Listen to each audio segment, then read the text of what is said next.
and welcome back to my channel. Today we're going to look at all about spelling. This is what we use in our homeschool. Before we get into this, let me tell you a little bit about myself. My name is Amanda and I live in North Mississippi. We live on a small sheep farm and I've been homeschooling for 17 years. We have 4 children, 3 of whom have graduated and moved on, and we have 1 left at home, and she is in the 6th grade. Of course, living on a farm, we get a lot of real life experience as well as doing all of our book work. Maybe you've already heard about All About Spelling. All About Spelling is produced by All About Learning Press. They have a website you can check out, allaboutlearningpress.com. They produce spelling, so all about spelling, all about reading, and now they do math, so it's called All About Math. All About Spelling uses the Orton-Gillingham method, which is a multi-sensory method that breaks down spelling and reading into small little chunks that kids can easily manage to decode spelling, reading, and build reading fluency. This is a mastery-based curriculum, meaning that your child really has to master each concept and each lesson before you can move on. There's a quote that you'll find when doing some research on All About Spelling. They say, go as fast as you want to, but as slow as you need to. Meaning, some lessons are gonna go really fast, a day, maybe 2, and then some lessons might take all week. This curriculum consists of 25 lessons. When you order your kit, you will get the teacher's manual, you'll get the student packet, which is the activity book, plus flashcards. And these flashcards are made on perforated paper and you tear them apart. These cards are made on really sturdy paper. Some people laminate these. I have actually laminated them in the past. I laminated the first set that I got, but really there's no need to laminate these. They are made on very, very sturdy and they hold up well. You're also gonna need what they call letter tiles. These are not included in the kit. You do have to order those separately, but I mean, if you're gonna do this program, you really have to have the letter tiles. And I'll show you what they look like. And along with the letter tiles, you're gonna have to have a magnetic whiteboard. So these are the tiles. You will get them in a little kit like that, and you just tear them apart. I tear apart as I need them. You also get a sheet of like magnets that you tear apart and you put on the back, and then they stick to the whiteboard. There are 2 options when you get the letter tiles. You can get the physical letter tiles like I just showed you, or you can download their letter tiles app. And some people like that better because it can become overwhelming to keep up with all the individual little tiles. I like the little tiles, the physical tiles, better because I feel that it makes a better connection when my daughter is actually handling the tiles and moving them on the board. They also offer a spelling box with divider cards, and that is what this is. This does not come with the kit. You do have to order this separately. Now, I have used a shoebox in the past, and I'll tell you right now, this will simplify your life. I promise. It's exactly the right size. And it comes with foam dividers. I hope you can see all this in the video. Foam dividers. And then once you tear your cards apart, they fit nicely in this box. Oh, and this box also comes with dividers as well. I highly recommend getting the box. If you're like me and you want to simplify your life, this will do it. And your student is also going to need a notebook or folder. We use binders. My daughter has a binder that she has decorated herself, and then I have a binder, which I'll talk more about later.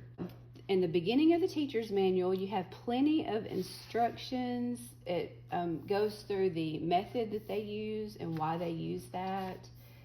Tells you how to use the teacher's manual, tells you how to use the student activity book, explains more about phonograms, tells you how to use the flashcards, the review box, and how to set up your letter tiles. And if you're teaching an older student, it has information on that. And I'm not going to go through each one of these things because I'm trying to not stretch this video out too long. We'll go ahead and look at the back of the book. There's a section where there's just like a lot of tips and tricks on teaching the new concepts. So there's plenty of help in this teacher's manual. So now we come to the lesson section. There are 25 lessons in level 1. I am not completely sure if there are 25 lessons in each level, but I kind of think there is. Let's just go ahead and look at lesson 1. First thing you'll see is this yellow box. This yellow box is for you, the teacher.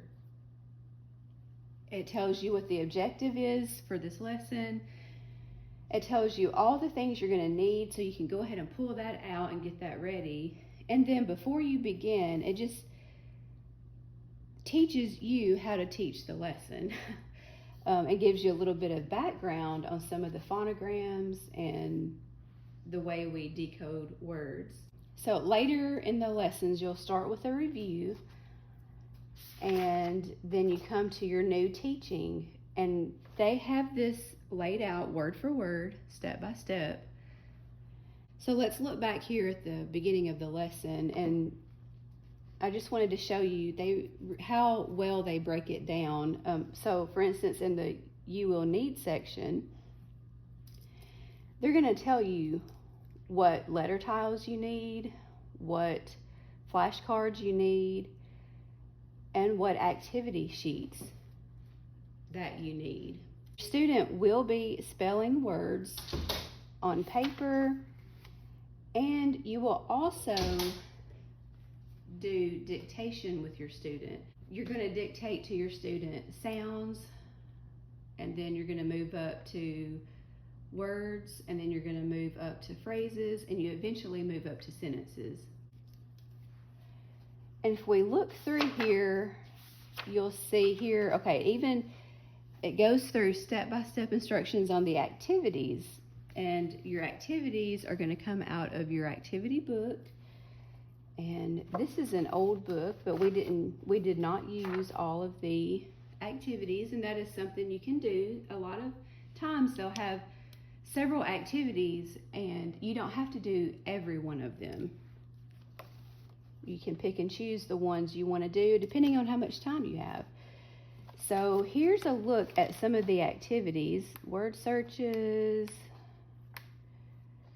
which I really like the word searches, because what you do here is you dictate a word to them, they write it down, and then, you know, after you check it and make sure everything is spelled correctly, then they do the word search. I'm going to talk to you a little bit about these activity sheets. I mentioned to you that I have a binder as well as my daughter. So when she gets done with her activities, I keep the activities in a page protector, and I'll keep all of lesson 1 in one, and then, you know, each lesson is in one page protector, and these are all the lessons that we have done. I do that. I keep all of the parts together because, like, for instance, this had little cards to cut out. I just paper clip them together and then stick them in here. Okay, and that is how I keep mine. Now, some parents like to go through this book at the beginning of the year. They go ahead and tear out everything. They cut everything, tear out everything. They go ahead and get everything prepared. And then they will put them in the page protectors and keep them in a binder so that each day they know that they have everything prepared and they just grab their little packet and can go. I actually feel a little bit overwhelmed when I think about that. So I like to keep, it may have something to do with my personality. I'm B-type personality. So I keep the lessons in the activity book, and I'll tell you why I do that. All the lessons are laid out in such a way that it only takes maybe 5 minutes to prepare, if even that. Sometimes it doesn't even take 5 minutes. And because of that, I prefer to leave my activity sheets in the book, and when we get done for the day, I look ahead to the next lesson, and then I'll go ahead and prepare it right there, or sometimes I even do it the morning of. It just depends on how much time I have. And now sometimes I will prepare a couple of lessons ahead of time. It just depends on what our week looks like. So there's many ways to do that and to keep your things organized. Let me show you a few other things that are in the student book. You'll get a progress chart with a sheet of stickers. You can see this is a level she has already completed. And they have these little rule posters. And so you can hang these up, or it works well for her to keep them in her binder. So we go over these, and she'll keep all of her rules in her binder.